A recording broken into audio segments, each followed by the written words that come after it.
Hey man, we're back with another Sets Intact reaction, and we're continuing the Might and Magic saga, the epic journey, the rabbit hole, as you will. And this one is about Might and Magic 9. So yeah, the thumbnail,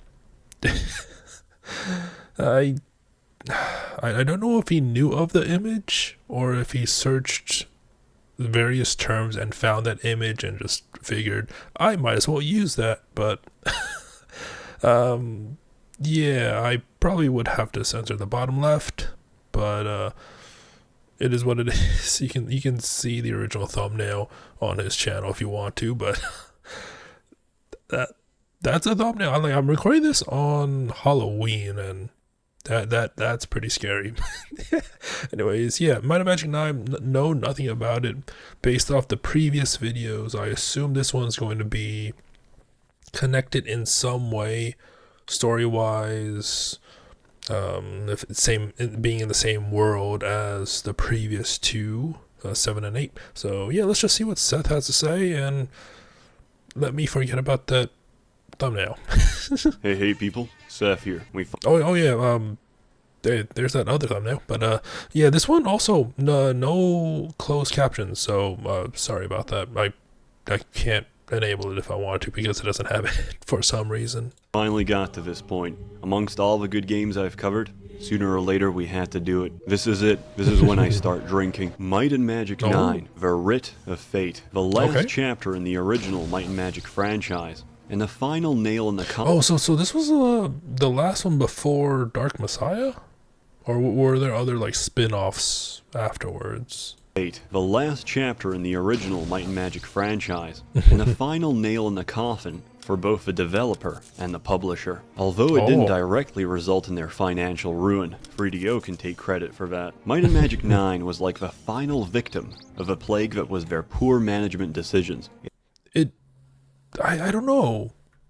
I mean, I don't know about their situation, but is it just me, or did 7 and 8 look better than this?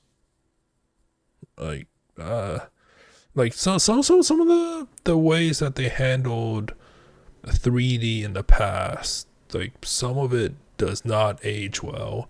Some of them do, but it's like, I don't know. I feel like this one looked worse. Nowadays, I'm sure when it came out, it looked amazing. Magic 9 was like the final victim of a plague that was their poor management decisions. Its mangled corpse a pathological tapestry waiting to be dissected and picked apart to see just where the fuck it went wrong. And it went wrong from the start. From picking Lift Tech as their engine to deciding that 3D graphics have something to do with triangles. Might and Magic 9 tried to revive the series by moving away from sprited graphics. That's why the previous one had spread. Okay, yeah, because those, like, even if you look at Doom, like the original Doom, that aged pretty well. I mean, granted, some of the stuff isn't great looking, but it still holds up for the most part. We got instead was this abomination. Also, I never heard of Lith Tech. Oh, jeez. Wait, did they actually advertise that? So let's see. All new stunning 3D game engine creates a whole new realist. I mean, back in the day, it probably is considered real. Choose from over. Yeah, I saw this one. Choose from over 65 quests to complete. 65 sounds very, very, very short for a game like this. I mean, granted, they could be. I don't know if they're counting a chain quest as one whole quest overall, but like it seemed like the previous ones had more. Maybe, right? Explore over 40 massive levels. Okay, that's almost one per quest, or one or two per quest, or 2 quests per level. Create a party of 4 main characters and hire non-player characters who will fight alongside you. Okay. All new spell combat system. Spellcasters have a wide diversity of practical I mean, the spells they had before was fun already. Like, what? Intuitive interface and all new conversation system. Okay, multiple character classes, each with unique I mean, I feel like that's going along like the previous ones. Rated teen for T for teen. Oh well, Bink video was still a thing back then. Like I see it everywhere nowadays, but I haven't like really looked up when it started, but yeah, this is like everywhere. 65 quests though, this sounds abysmally small for this. Hey, that nowadays, like there's a whole game based off of that, right? The what was it, trying to a duck detective or something like that, or something. I don't know. But I recalling nowadays, if you have stuff like that in the game, is nice. I don't know. This seems amusing.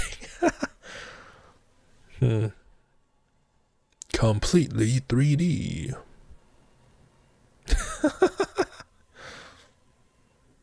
It's also very nice to hear optical drive. Don't mind the strange sound as it tries to lift off. Okay.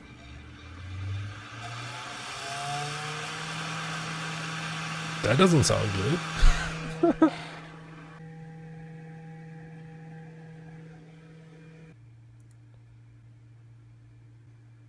What? Oh well. At least the installer worked on my laptop.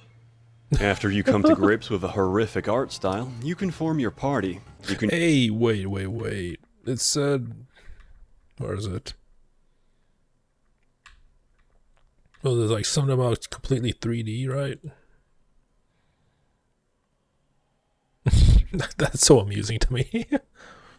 Completely 3D. But then, actually, my laptop.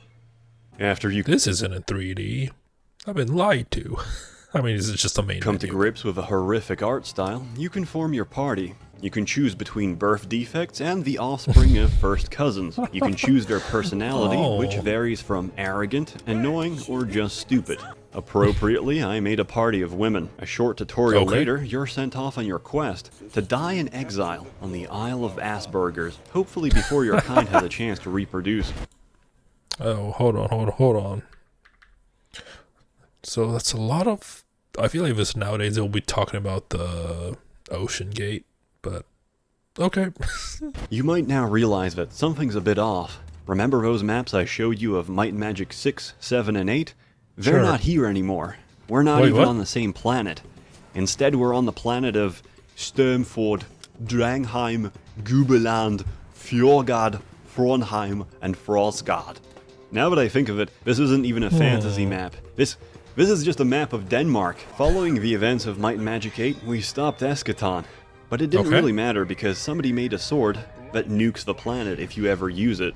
So, Enroth kind of blew up anyway. 9 avoids touching the plot of anything that happened before. Oh, that's lame. Like, if you're playing like from the very beginning and expecting this continuously evolving world in the same, like, game after game after game, and then you experience this, then yeah, that's just weird. Which is a breath of fresh air from 3D printed guns, devil aliens, and cyborgs. Those are fun. Instead, they take the mythology of the Nordic pantheon and their gods, and structure a fantasy version of Scandinavia around them. Anyway, you crash land on Asperger Isle and find Forad Dari, a spy for the barbarian armies. He says you should probably get a fortune telling from the local island hag or something. She tells you to unite the clans of Chedian to repel the barbarian armies of Temur Lang, so you do that. But just before leaving the Isles, you ask Forad if he'd like to come along, and ask him about the barbarians.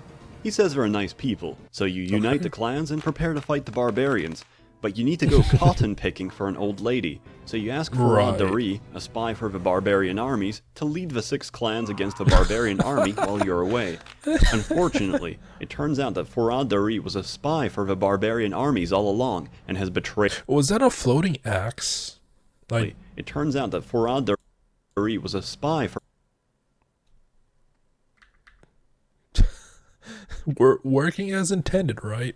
for the barbarian armies all along, and has betrayed your troops. I'm not making any of this up, by the way. Then you go to Tamerlane and say, yo, what the fuck? Our writ of fate said we were destined to stop you. What gives? And he says, his writ of fate said he was destined to win. So you go on wacky Scooby-Doo mystery-solving adventures together to figure out why fortune-telling isn't considered an empirical science and find out who's responsible. As it happens, anyone can write a writ of fate, but it takes a special kind of retard to follow the directions of a fortune cookie. One god, Najam the Trickster, has been doing just that, and the gods are very unhappy, so they ask you to pull a lever to win the game. The game ends by pulling a lever, which puts Najam in jail and puts the company that made this game into bankruptcy. Again, I'm not making any of this up. Development of the game was slashed at the halfway point. So the ending to the like the full game is how you basically end a Doom level? What? Developers were asked to wrap it up and finish it immediately, so they literally just put a lever to end the game because they had no fucking time left. Because 3DO still wanted it on the shelves to try and recoup some of their massive financial losses because they were bleeding money left and right. What we're left with in the end is an almost pre-alpha copy, or a tech demo of what Might and Magic 9 could have been. Oh yeah, like this was a time where there was no like digital distribution, right? So yeah, it's very rare you will get patches, I think. Like maybe I think the only patches I experienced back in around like this type of gaming was only in did I play MapleStory back then? Yeah, it's just like the only patches I've experienced was like through MMOs where they continuously had to update stuff. So yeah, single player games is like if it's shipped, it's done. Like on the rare occasions you can find patches, but the internet was not it's not as big as it is now. I think back then it was like still dial up. So I think it was in 2000. So I'm gonna just show. Let's see if I can find. Let's see. Oh, 2002. So that would be. I'm trying to think. I think that would be the time where I still had dial up. I think. If not, I like switched over from dial-up to a service called Clearwire, which sounded great. It started off great, but then it became terrible. Very, very terrible. So, where was I? Barbarian armies all along and has betrayed your troop. RPG butchered. The class system bleeding money left and right. What we're left with in the end is an almost pre-alpha copy, or a tech demo of what Might and Magic 9 could have been. There's all the traces and evidence of a potentially great RPG, butchered. The class system was revamped into different tier lists and promotions that were all distinct in their advantages and drawbacks. The spell system was streamlined and fused many of the discrete spellbooks from the previous games into a single spellbook that would require different combinations of spell alignments between spirit, elemental, light, and dark to successfully use different kinds of magic, with less spells overall, but each of them being significantly different from the rest, and offering game-changing strategies should you reach them. And combat was changed from killing hundreds and thousands of sprited monsters to a tactical experience where you might fight 3 or 4 homeless people for their soup. But these homeless people will put up one hell of a fight. They have nothing to lose, since they have nothing to give, except their lives. You will spend the first few hours of the game killing different tier upgrades of homeless people, ranging from escaped slaves to master slaves. Slaves that have reached mastery in the art of serfdom and poverty magic.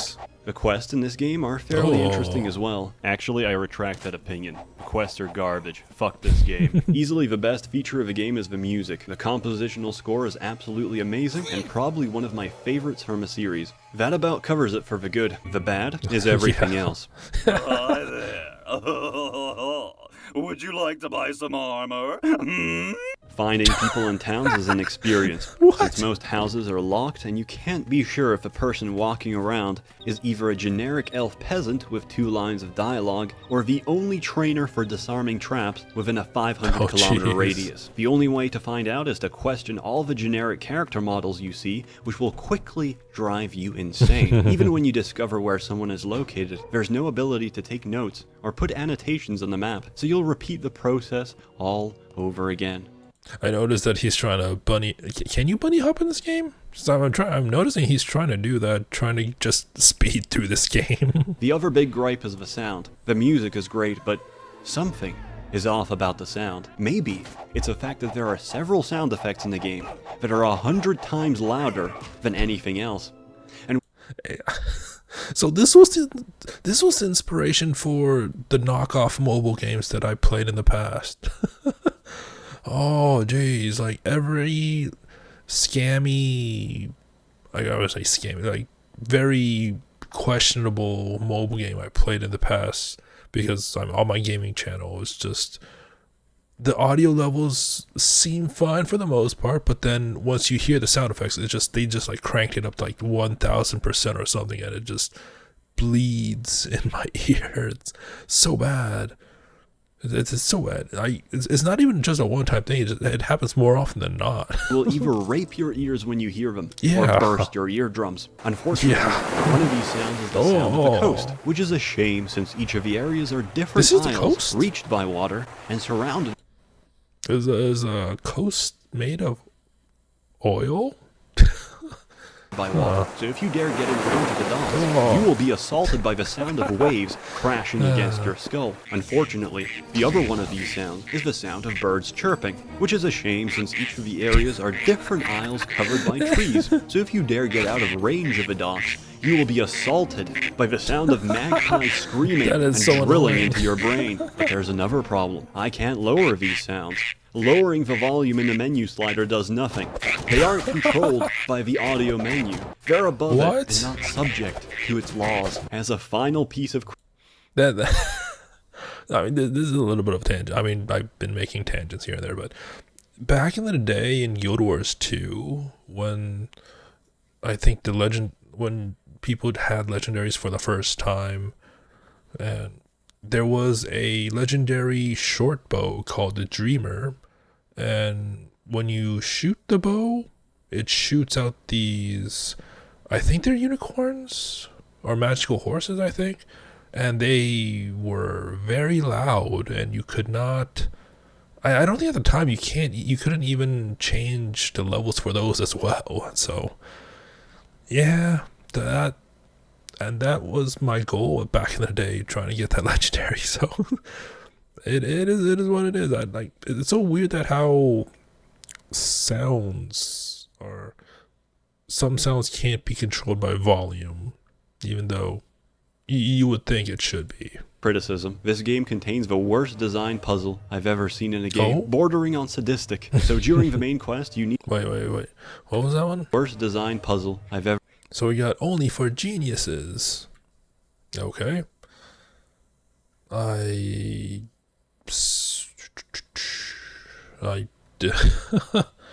No. Ever seen in a game. Bordering on... How many balls? 95% people will get this wrong. Okay. On sadistic. Solve if you're a genius. So we got apple plus 8 equals 18. So each apple should be 6. Apple plus banana equals 14. So 2 bananas equals 8. So banana equals 4. And then cherries are 2. So 2 plus 4 is 6. Plus 6 is 12. Should be 12, maybe? So during the main quest, you need to get to the final area of the game world. I could be wrong. But to get there, you need to line up several mirrors and then activate a crystal, which will shoot lightning to reflect off each mirror to the door and open up the passage. Sounds simple enough, doesn't it? Now imagine this. Each mirror can only be rotated by a single degree at a time, giving each mirror 360 possible positions. Each mirror can... No. Can only be rotated clockwise. If you think you've got the mirrors correctly aligned, you can activate the crystal, which will zap lightning towards the first mirror, and nothing happens. Because each and every one of the mirrors needs to be aligned to the exact degree to reflect the lightning to the next mirror, or it won't work. The only way of checking this is to move the mirror a single degree, walk over to the crystal, activate it, and repeat. Repeat endlessly until you found the exact perfect alignment for each mirror to solve this mind-numbing puzzle. Oh, and Lord forbid you actually click twice in a row accidentally and overstep the perfect alignment by a degree. Well, then you'll need to click it another 359 times to get it back in the perfect position. This is torture. This is something Marquis de Sade would say is a little extreme and messed up. I give this game a very small number out of a larger number. Despite everything, though. Oh, Battleborn. I played Battleborn. I feel like it had potential. I wonder, like, I feel like there's so many things that caused it to fail. I think the main problem was that it launched at the same time Overwatch launched, like the original Overwatch, so people flocked towards Overwatch over Battleborn. And then I don't know, it's like the way they advertised it as well was not great from what I can remember. But yeah, like when I played it, it had potential. It's just just what could have been. Lawbreakers, I don't think I've heard of it, so I enjoyed it. There's a lot of good buried under a rushed schedule, and we're left instead with a lot of shit. I don't recommend playing it unless you're a big fan of the series, or a nihilist, or you have a contractual obligation to the Merchants Guild, which has been generously funding these videos and threatens me that if I ever stop, they'll take off another one of my sister's fingers. I don't even have a sister, but I'm terrified. Nonetheless, more content to come, so stay tuned. I need that protection money. Okay, so that was Might of Magic 9. I did not know how, like, obviously I didn't know much about the game, but having it that rushed, okay, that's bad. And like, it's like it's a tale as old as time, right? Because it keeps happening over and over and over. With various game devs and companies that you would think that they would learn, but I mean, granted, there could be some things out of their control, like this one, to try to salvage as much money as they could given the circumstances. I don't know, but yeah, it just keeps happening and it keeps repeating and repeating. So, anyways. A very interesting video as always. I don't know why. I could see why he chose that thumbnail, but what a thumbnail. But anyways, hope you enjoyed it. Until next time, thank you for watching and have a nice day.